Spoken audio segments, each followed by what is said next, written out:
Namaste. On the left, you can see me at the age of 37 running on fumes. Alcohol, drugs, gambling debt, and self-hate. I still thought I had time. I still thought that I was invincible. I still felt like I was in my 20s. I can just inundate my mind in substances and that one day it'll just go away. But let me tell you something, if you're in your 30s, later comes real quick. And the longer you wait, the more these bad habits develop, the harder it gets. I know what you're feeling like because I lived it. Numbing pain, fixing my emotions, overcoming my thoughts, trying to find ways to control my mind instead of accepting it. Developing resentments against people, feeling like, why is it me? Why am I the problem? Why am I stupid? Why am I dumb? Let me just fix my mind. Drinking, drugging, and gambling. I've been there. If you're in your 30s and you want more out of your life and you want to believe in yourself and you live alone, this video is for you. These are the 5 brutal truths that I wish that I had accepted sooner. Number 1, accept that you are alone for life. But it's a good thing though. There's somebody who was telling me recently, they're 38 and they just woke up to the fact that they're gonna be 40 really soon. And they're not in good shape, they're not taking care of their health, drinking, doing things that they don't want to, losing relationships with their family, etc. Sound familiar? If you keep looking around trying to compare yourself to others, you're gonna be wandering all the time. Let me tell you the truth, no one is coming to save you. The more you accept that you're alone in a journey where people don't want to be involved. For example, if you don't know people who diet, who exercise, who want to make money, who want to live a healthy life, who want to serve others, most importantly with the money that they make, you're hanging around with the wrong people. You're gonna be stuck in the same ways that you are when you're 40, 50, but you could be ending up with heart attacks, strokes, hospitalizations, not having money, bankruptcy,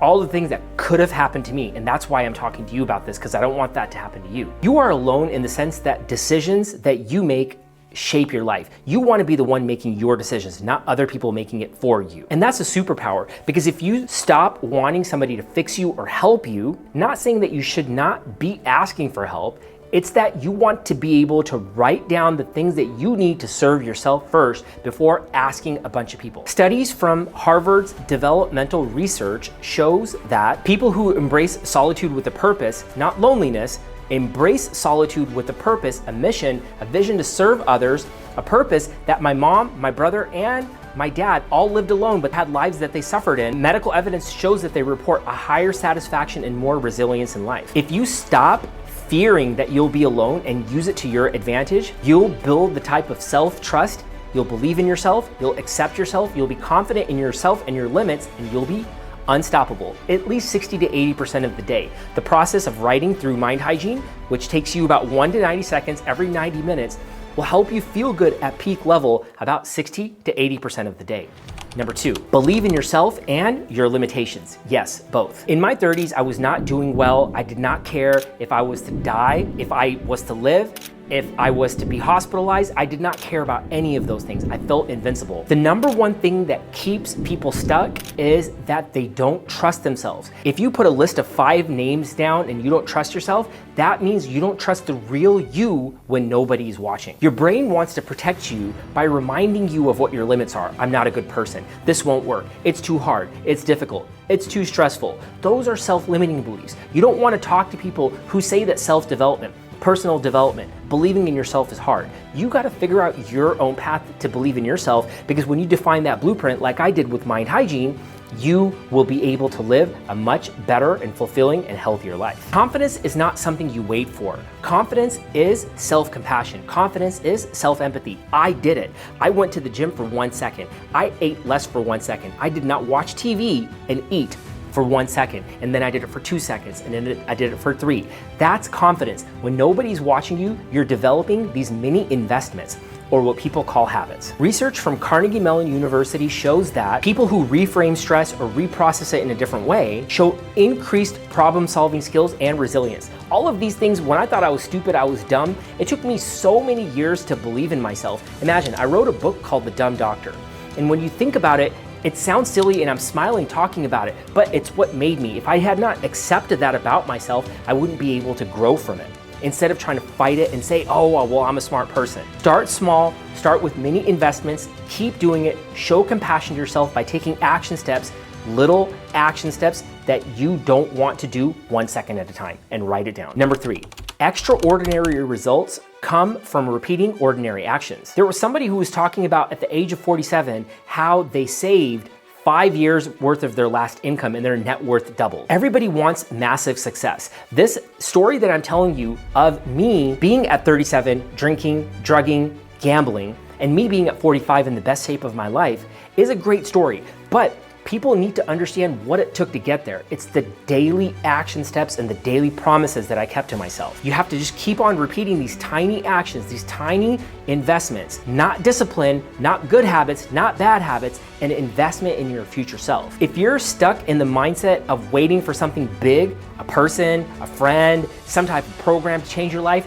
don't worry about it. It's not gonna happen because you have to take control of your own life right now. The secret is consistency, not intensity. As an example, you wanna go to the gym for 1 second every single day for the rest of your life. Do 1 push-up down here every single day for the rest of your life. Eat 1 second less, 2 seconds, 3 seconds, as I talked about, every day for the rest of your life. A study from Duke University found that 40% of our actions aren't decisions, they're habits. It's habitual, it's ingrained. That's why you have to break those habits or introduce new investments and rewire your mind. If you're not intentional about them, you'll lose control of your life. Start with just one thing that you want to change. Imagine you want to believe in yourself. Well, write down all the reasons why you don't believe in yourself every 90 seconds through this process called Mind Hygiene. There's a Mind Hygiene guide that you can download. There will be a link in the description below where you can follow along to try to understand it better. Number 4, 3 must-haves: communication, growth mindset, and shared values. When you have a relationship with somebody and you're in your 30s, you want to be able to find that person that you can communicate with. Everybody talks about communication.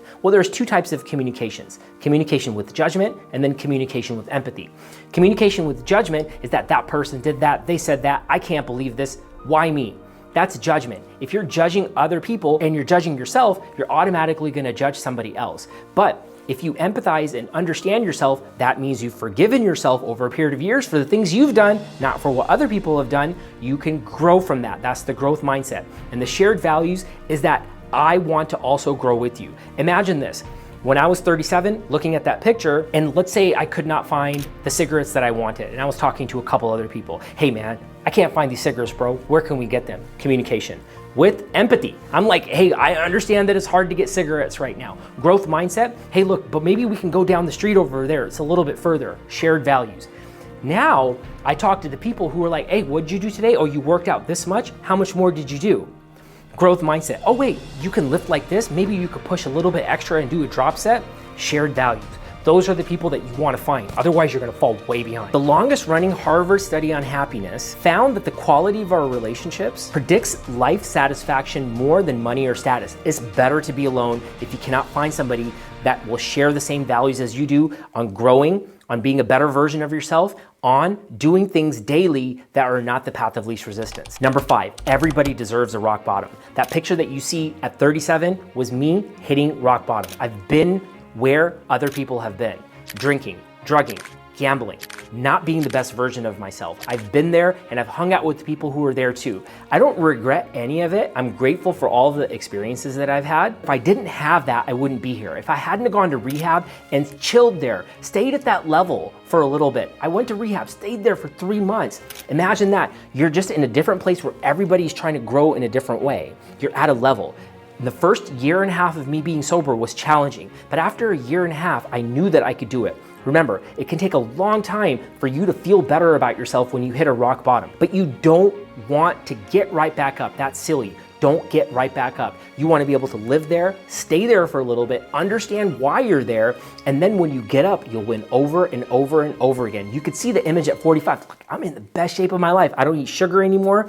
I work out at least 4 times a week. I don't have decision fatigue when it comes to what I eat. I just eat the same thing. I'm eating 150 grams of protein. I'm not making any of this stuff up. I hit rock bottom. I don't want to be there anymore. When I was in my 20s, I was 60 pounds overweight. When I was doing drugs, I was 30 pounds underweight. I don't want to be there anymore. I need to take daily action steps for me not to be there, and this is what I'm going to do to be the next best version of myself. And as I talk to you, as I talk to my patients, I feel I have an unfair advantage because I can share all of these things with you and hold myself accountable. Imagine, the real you is who you are when nobody's watching you. Am I perfect? Heck no, Spaghetti-O. I don't even want to be perfect. I just want to feel good at least 80% of the day. I don't want to feel good 100% of the day. I want to know what I did to get to where I am. That may not work for you. But what you can do is not take my advice today. Don't think of me giving you advice. Let me inspire you and say that this person went from 37 to 45 looking like the way he was, and now look at him. If he can do it, what did he do? Let me put some of these tools in place. Let me not compromise my own beliefs, and let me develop my own process, and let me share it with other people, inspire others, and then feel better about myself and hold myself accountable. Psychological research on post-traumatic growth shows that when adversity is properly processed, it leads to greater resilience and purpose-driven actions. If you're at rock bottom, understand that this could be the best place that you could ever be. There are patients who have in their 20s high blood pressure, findings of high cholesterol, a little bit of blood sugar elevation. These are the best places that they can be because now they have something to do. Imagine that person who's skinny or for some reason genetically in shape and looks good. They're the ones who have the heart attacks and strokes because they have nothing to work towards. I was in great shape. I may not want to work out, but in order for me to stay here, I have to take those daily action steps. If this video resonated with you, please subscribe. Hit the notification bell. I'll be dropping videos every Wednesday at 4 p.m. Pacific Standard Time. There will be a link in the description below to a mind hygiene guide that you can follow along. Think about it as your new workout program to believe in yourself, to feel better about yourself. The more you do it, the better you get at it. Drop a 90-second inspirational coaching gem in the description below. Let us know what you're thinking. Let us know if you're in your 40s and you have somebody in their 30s watching this, what would you say to them? Or if you're in your 30s, what letter would you write to your 45-year-old self? Drop it in the comment. At 20, I was lost. I was in juvenile detention when I was a teenager. And at 20, I was still lost even though I had 7 scholarships into medical school. When I was in my mid-20s, I was 60 pounds overweight. Didn't understand myself. I was engaging in mindless behavior. I resented everything, blamed everybody, tried to control my thoughts. What happened is that these resentments developed to such a place where I have a substance-induced manic episode because of doing too much cocaine. And then I went to rehab and now I feel great and I'm able to deliver the process. Remember, you have to get past some of these things. I didn't talk about being sober for almost 5 years. Dang, when I think about it, I think it might have been 5 years before I even started talking about sobriety. There is a doctor who I know who also went to juvenile detention and he talks about it regularly. I called him up for a couple of hours. I was like, hey brother, listen, I think I gotta talk about this. I'm working in a prison as a prison doctor. At the juvenile detention center where I was at, I go inspirationally speak to them. How do I talk to other people about it so I can inspire them and let them know that you can also be the best version of yourself if you utilize opportunities that are given to you.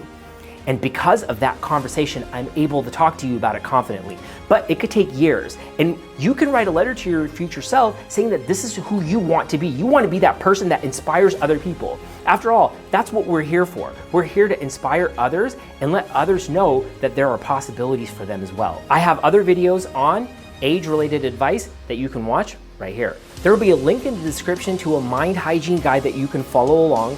Think about this like your new workout program. The more you do it, the better you get at it. If you don't invest in your mind in 1 to 90-second intervals every 90 minutes by writing things down about accepting yourself, embracing yourself, you're gonna regret it when you get older. You got plenty of time, start right now. At 20, I was lost. I was mindless. At 26, I became 60 pounds overweight. That continued until I was 32. And then after that, I lost maybe 40 pounds.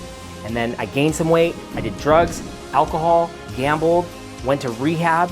And now I'm here telling you my story. The biggest shift that I really made out of all of these things was I stopped hating myself. I stopped saying bad things about myself. I stopped talking about myself in a negative way. I stopped talking about myself in a positive way. What do I mean by that? I just understood who I was, but I wrote it down. I did not take any guesses. I didn't talk to a bunch of people, although I have had 50 coaches, 6 therapists, and multiple other sources that I've used on YouTube to understand what I need to do. But I rewrote my whole mind and my whole story hundreds and thousands of times. That's what you need to do too. You want to always be able to know what you're thinking, not guess or talk to somebody about it. This isn't about if I can do it, you can too, but know that there are possibilities. This is what could be. You could be down and out. You could have some problems when you're young. You could resent yourself, but these are the things that you can do to be the next best version of yourself, to believe in yourself, and not to have a bunch of people tell you good things for you to feel good about yourself. That's the idea here. Even if you apply 1% of whatever we talked about today to your future self, you'll be thanking yourself. I'll see you in the next video. Namaste.